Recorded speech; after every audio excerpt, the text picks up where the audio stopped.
Well, welcome to the Baby Playbook podcast. It is so great to be back with you for another guest episode. I do love these weeks where we have a guest on and we get that expertise in everybody's mind when it comes to babies, because you need a lot of help on all different elements. It might not just be, caring for the newborn in general, but it could be that sleep. It could be breastfeeding, milk.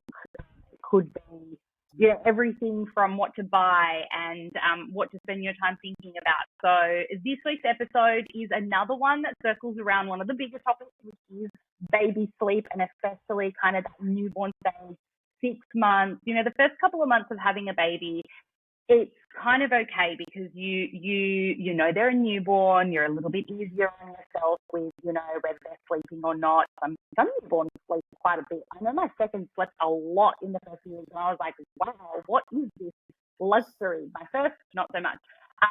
But eventually you start to think about things like sleep routines and things like encouraging sleep, and giving them the best environment to be in when they sleep, and giving yourself a helping hand when it comes to that area, and getting yourself a bit of rest as well. So today I'm chatting to Phoebe Hanna, who is known as the Baby Comforter. She's a certified sleep consultant. She's helped so many families get a grip on baby sleep, whether it be from that 3-month stage all the way up to 5 years old, because kids sleep, toddler sleep, that can also, cause quite a bit of issues in the family. And she's also a mum of 2 herself, which is, I know, great when you have somebody who's not just trained in an area when it comes to babies, but also has experienced the journey of having a baby, because it gives them that extra perspective. Thank you so much for joining me today, Phoebe. Thank you so much, Nicolina, for having me on this podcast. What an important resource this is for so many mums out there. I've personally really enjoyed listening to some of these episodes, and really grateful to have me on. Amazing. So today's episode is a little bit tailored. So obviously there's so many different elements of baby sleep. We've had an episode that talked about baby routines and that side of things. And I also did an episode following that on things that I bought or used that really helped me figure out my baby sleep. So those 2 episodes have been released, and we'll have many more, I am sure. But today's episode is really tackling, I think, a question that a lot of people, parents, will Google themselves during that first few months, which is, what does my baby sleep in? This, I feel like, I've been that meme where there's that guy standing in front of the whiteboard with all these different mathematical equations trying to figure out what to actually dress my child in when I put them in the cot, and what to put in the cot and what not to put in the cot. There's so many different elements. It comes to temperature, it comes to setup. So I really want to get into the nitty and gritty of this particular topic. And where we're going to start is really where babies, the majority of time will be sleeping, which is their room and their cot setup. I want to ask you, Phoebe, talk us through the cot setup. What should we have on the mattress? What should we have on the baby? And more importantly, actually, what should we not have? Because that's, of course, a huge part of understanding baby sleep is understanding baby safe sleeping practices. Yes. So basically everything we kind of refer back to is the Red Nose organization and their recommendations there, especially for safety. So we're going to start really simple and really basic at first. So we always want to place your baby on their back for sleep. I know some babies might prefer on their tummy, on their side, but for safety, we just want to place baby on their back. And also bring them down lower so that their feet are actually touching the edge of the cot. Always use a safe, firm mattress. We want to remove all blankets and pillows. They're not really required for the cot. Again, in terms of safety, we want to ensure that their face and head is completely uncovered. Remove distractions such as the spinning toy mobiles on the cot. You don't need any of that, especially for a little newborn. If they're watching and looking at something spinning on, they are so overstimulated and become overtired so quickly. So it's best to actually remove all of that. Again, we're keeping it so simple. In terms of comforters, yes, you can introduce a comforter from the age of 7 months onwards. Um, According to Red Nose Organization. Now, in terms of baby sleepwear and the ages of when you want a baby to be swaddled, so for the first 16 weeks or until they're able to roll, we want them to be swaddled, whether that's a zip up swaddle, whether that's a muslin swaddle, whatever swaddle your baby prefers. If it's a love to dream swaddle where their arms are up, doesn't matter, but for the first 16 weeks at least, or unless they're rolling a little bit earlier, you want to keep baby swaddled. And then you're going to start to transition to a sleeping bag. So just the zip up sleeping bag where their arms are free. They might start to, use their hands to suck on or whatever it is. That's all great in terms of self-settling. But yeah, so around 16 weeks, you'll start to transition them to a sleeping bag. Amazing. So that's really the basics of, I love that, where to position them, how you're putting them into the cot.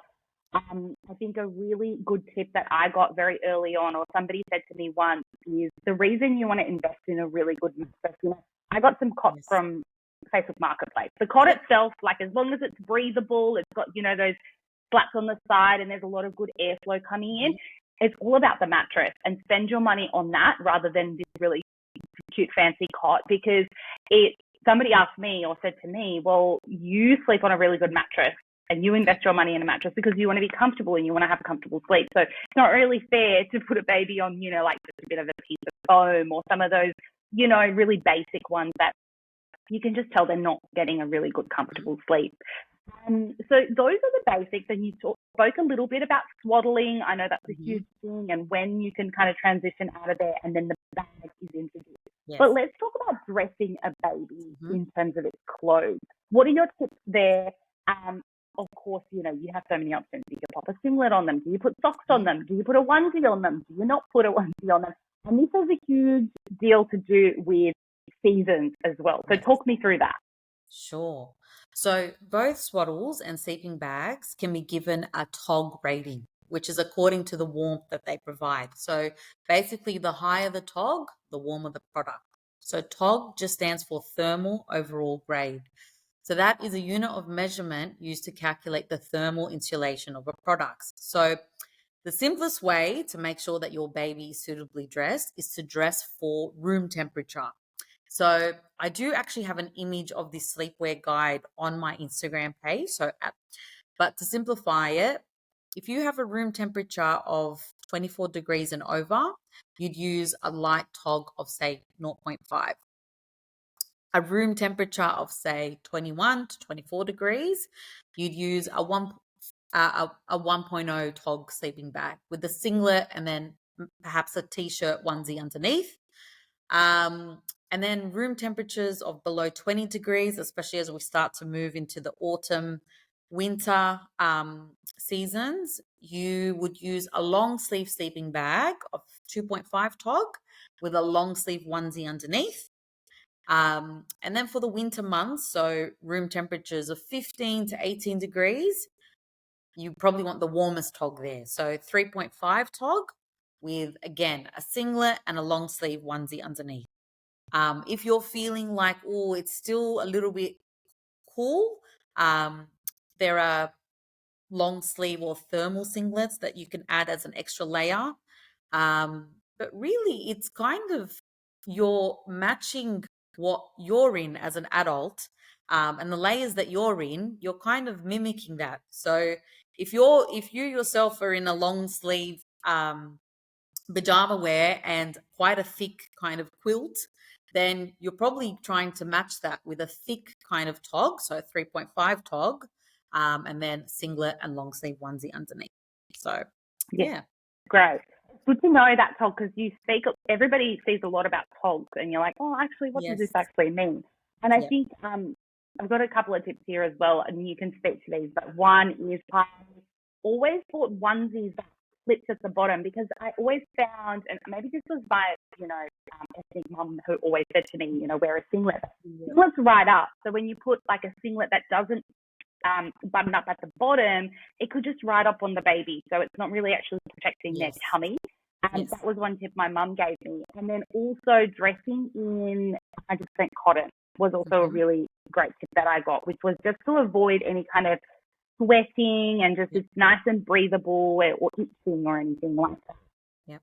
And then I think the other thing is as well is I love that you say kind of keep it simple and think about what you're wearing them. Like, are you in short sleeve pajamas? Are you in long sleeve pajamas? What kind of doona is on the bed?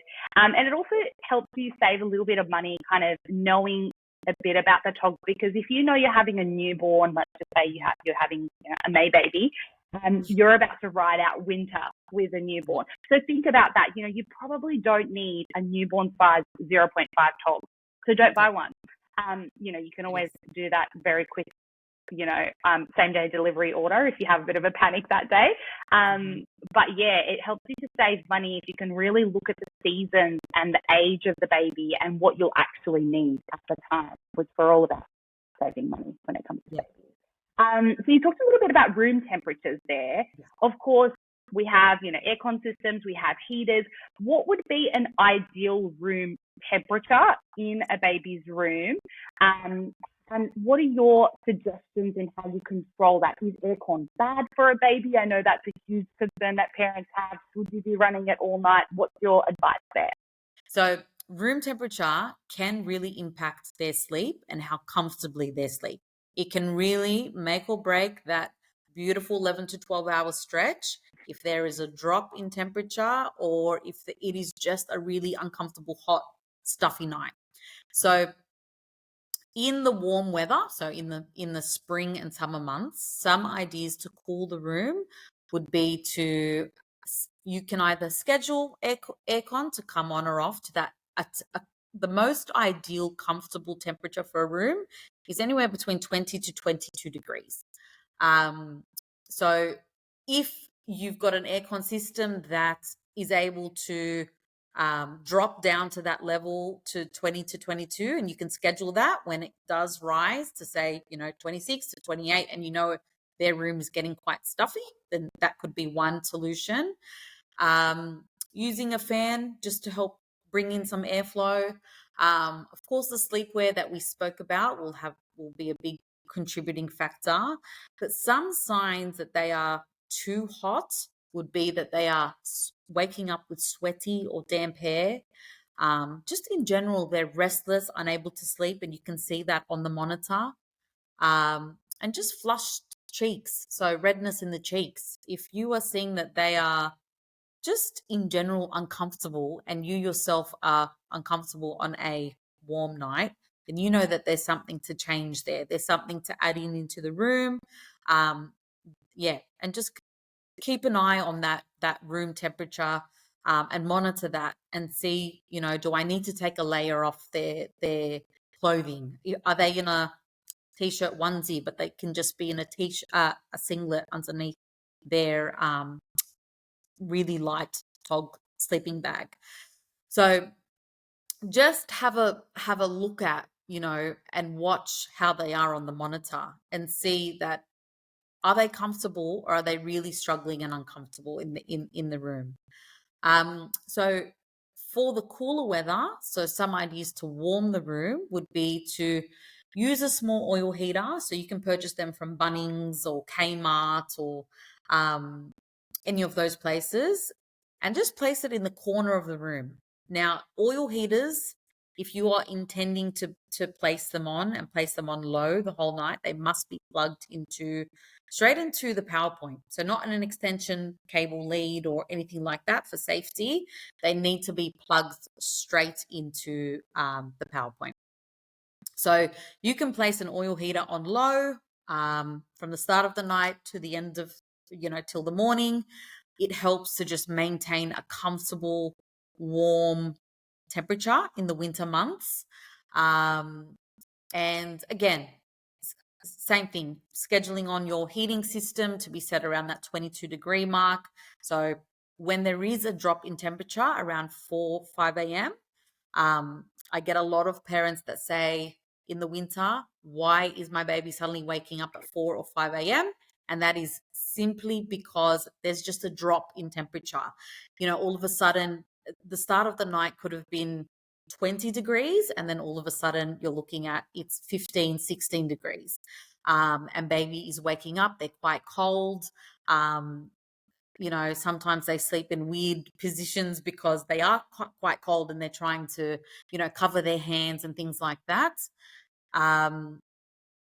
Yeah. And sometimes, again, a little game-changing tip would be to add in an extra layer of clothing. So adding in a singlet thermal, adding in an extra kind of onesie layer, whatever it is underneath your warm tog, sleeping bag, so that 3.5 tog, just to really maintain that they are warm during those winter months, especially in, Sydney, Melbourne weather, where it can get quite cool. Yeah, and it can go quite up and down during the night as well. That's great. Yeah. I wrote a couple of tips on this as well that really helped me. I love that you said that the ideal temperature that you're aiming for is, you said between 20 and 22. Is that correct? Yeah. I know I've got like a little temperature monitor in the room, and one tip I had was, because if you've got different room setups, if the cot is kind of near the window or if it's a little bit closer to the door, it's good to put that temperature reader at cot level, so where they're actually sleeping, so you can actually get a good idea of what the temperature is down there, because it might be different to, where the bedside table is, which is in the other corner of the room. That's a really good tip there to monitor.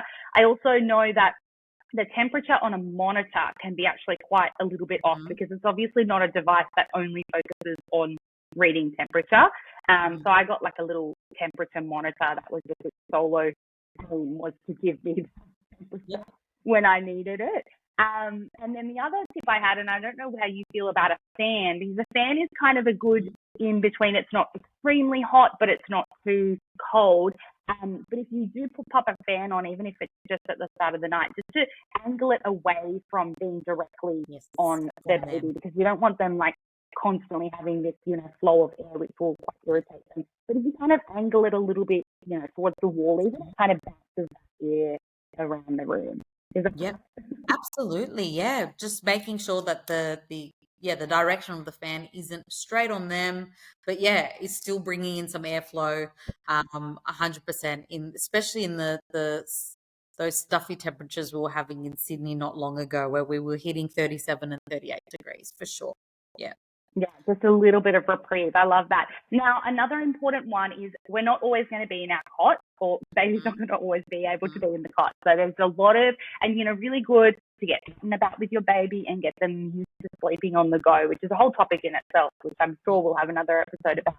But talk me through the approach you should take with sleep on the go. So in terms of dressing your baby, what should you be bringing with you? Of course, I know parents don't want to lug everything around all the time. But what's a good tip there? Should you keep quite consistent? How do you take into account whether, it be the difference between when they fall asleep in the car in the seat, or whether they fall asleep in the pram, or even in a porta cot? Can you talk us through a little bit of sleep on the go? Yeah, sure. So this is probably one of my favorite topics when it comes to baby sleep, because there is definitely no need for you to be nap trapped for every single nap your baby requires, especially if you have, for example, a 3 to 6 month old baby that's on 3 naps a day.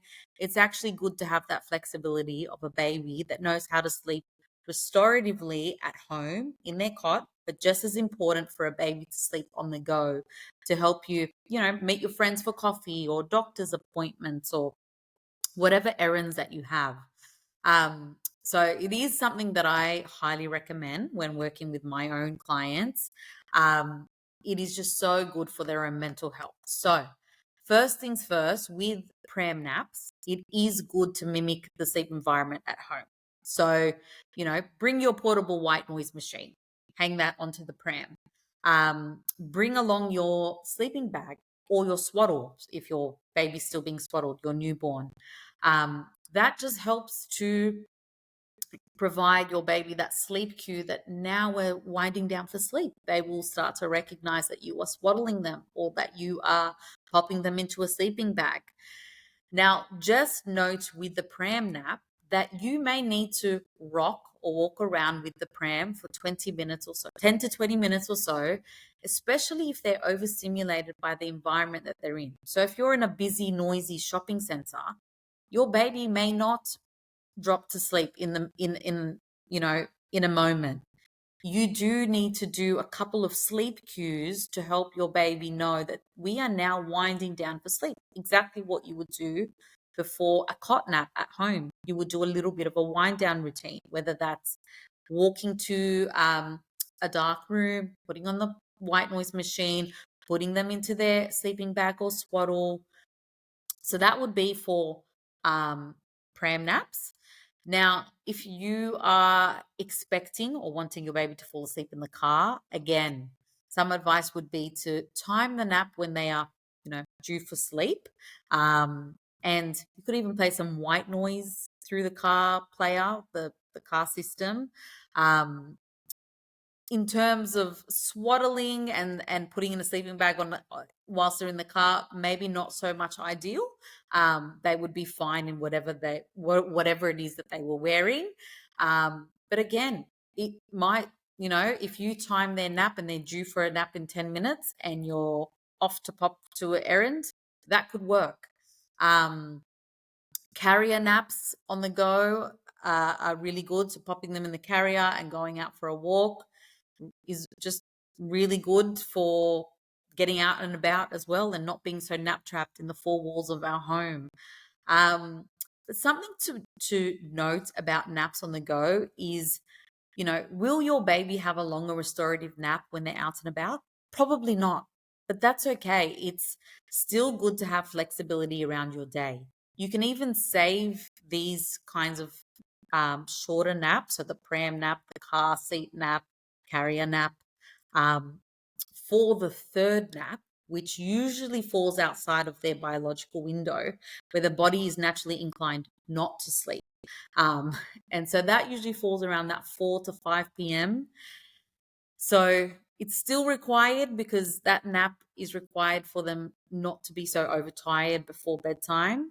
But you could really save either one of those options of naps for that afternoon sleep, because you just want a quick little shut eye before bedtime, before witching hour, to avoid witching hour and everything like that, and save it for that time frame. Whilst the rest of the day you might still be practicing your cot naps for the restorative sleep. So yeah, that's kind of my tips there for naps on the go. Really good advice, because it is really hard in this day and age to stay home for 6 months. Yes. And get in every night. So it's important to kind of accept that and understand that, and ensure that kind of you lower your expectations a little bit when you step out of the house, but you also try and keep consistent as you can for baby, which is made easy with things like portable white noise machines and little things like that. I think because we are talking about dressing baby as well and temperature, I think the other thing I really wanted to cover off here is the danger of putting a blanket or over a pram. Yes. Because of course, if you're outside, whether it's 30 degrees or even 20 degrees, it can really heat up in that pram. And I know that was something that I used to think was fine, because I saw a lot of people doing it. But nowadays we're getting a little bit more information on you really need to get that good airflow in there. And it's just like a car. If you leave a car and you come back to it an hour later, it's going to be much warmer in there. So really dangerous to put that blanket on top. And most prams nowadays as well come with that extendable cover, and it gets nice and dark in there. So not even needed in this day and age. Amazing tips there, Phoebe. Thank you so much for covering this topic off with us, because I know, as I said, it's kind of like a bit of a science degree you need to have with what am I dressing my child in tonight. So it's nice to get some idea there. I really appreciate your time today. And as Phoebe mentioned, which we'll actually link that awesome, you said you have a table on your Instagram. We're going to link that in the show notes here. And if you do want to stay in touch with Phoebe, she is on Instagram and Facebook and on her website, thebabycomforter.com.au. A lot of great tips and tricks there. But one thing I'm really excited about is that you are participating in a giveaway with us for this episode, which is really generous of you. This is such a great giveaway. So if you're going to win one, this is the one you want to enter. Phoebe is giving away an infant toddler 2-week support package. So this includes, you do a sleep questionnaire, you get a 60-minute call / Zoom with Phoebe. You can be anywhere in the country. Personalized plan for you, which includes partly nutrition, because I know that's what you're certified in as well. 2 weeks of support and also routine guides. So then that helps you, whether you have, this is between 3 months and 5 years, but you might need that guidance all up until 5 years. So you'll have that set with you. Thank you so much for offering this one. If you want to win that, you have to head to www.heynicolinak.co. I'm going to link that in the show notes as well. Phoebe, thank you so much. I hope you're getting some good sleep with your kids running around at the moment. I am, especially before I hit the newborn stage in a couple of months. But thank you so much for having me on the podcast. Really grateful to be part of such an important resource for mums, and thank you again. Appreciate it. Thank you.